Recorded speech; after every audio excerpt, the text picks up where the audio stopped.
For Mike Tyson, this was perhaps one of the biggest tests of his career, a fight that would decide his entire future. The summer of 2002 had been tough for Iron Mike. Just a month earlier, he had been battered by Lennox Lewis, and, for the first time in a long while, knocked out.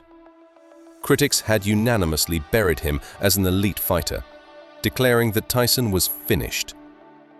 Then, on the horizon, appeared Nielsen, a Danish veteran with a phenomenal record of 64-2, who hadn't lost in over a decade and was known as a survival specialist. From the very first seconds of the fight, Tyson lunged forward like a beast let out of its cage. Abandoning any tactics, he started swinging wildly. Nielsen tried to use his signature defense, a high guard, clinching, retreating to the ropes. But Iron Mike didn't even think about letting the Dane breathe. A jab, followed by a straight right, then a left hook to the body. Nielsen wobbled, but stayed on his feet. It seemed the survival specialist's experience would work, as it had against many knockout artists. But Tyson wasn't about to play by the rules. He unleashed a hail of punches on his opponent. A series of 4 or 5 heavy hooks shook Nielsen's head, but the Dane stubbornly held on, clinging to his guard and trying to wrap his arms around Tyson's neck. At one point, it even looked like he might endure the onslaught, ride it out in the corner. But Tyson seemed to smell blood.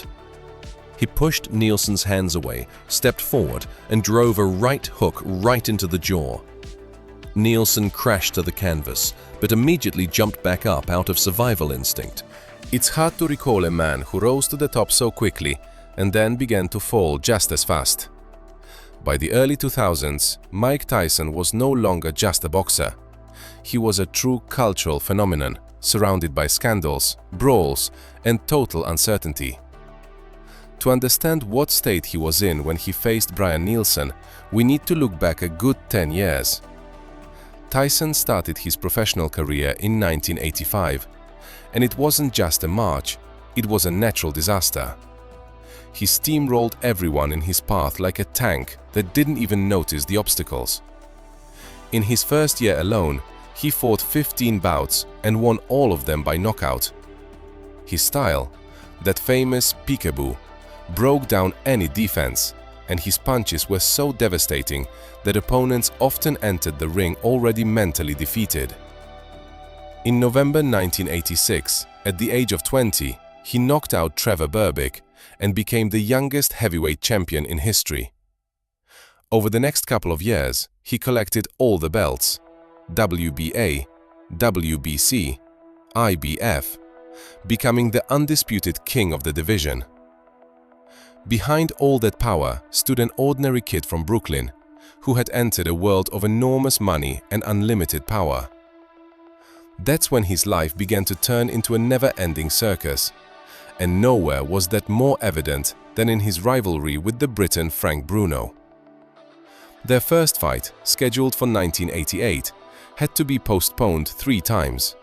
First, Tyson broke his hand in a street fight. Then he wrecked his car. Then he hurt his hand again. When they finally met in February 1989, Tyson didn't look like an athlete. He looked like a boxer who was sick of training. He went out and methodically took Bruno apart, knocking him out in the 5th round. Then came the humiliating knockout by Buster Douglas in Tokyo, years in prison, and a comeback. In 1996, Tyson again stepped into the ring against Frank Bruno, now the world champion, and destroyed him in 3 rounds, once again becoming the WBC champion.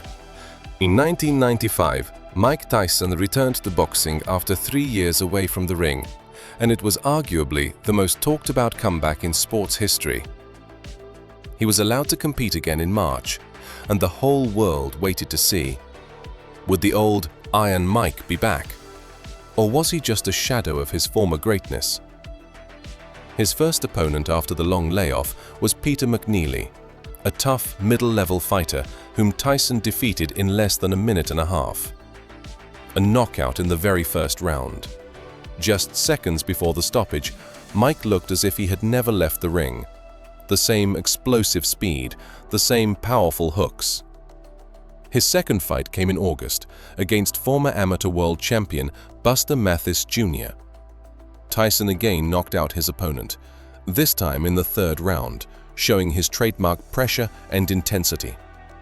In December, he faced Buster Mathis Jr. Actually, it was Buster Mathis Jr. in December.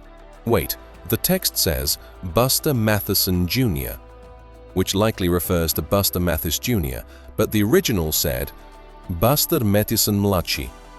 Yes, Buster Mathis Jr., and won again by knockout, third round. At the same time, Tyson was negotiating a super fight with Frank Bruno, which took place in March 1996, and with world champion Bruce Seldon.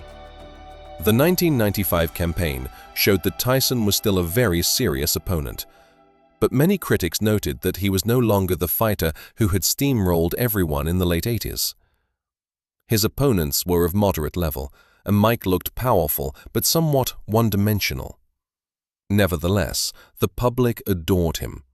Tickets sold out within hours, and television ratings went through the roof.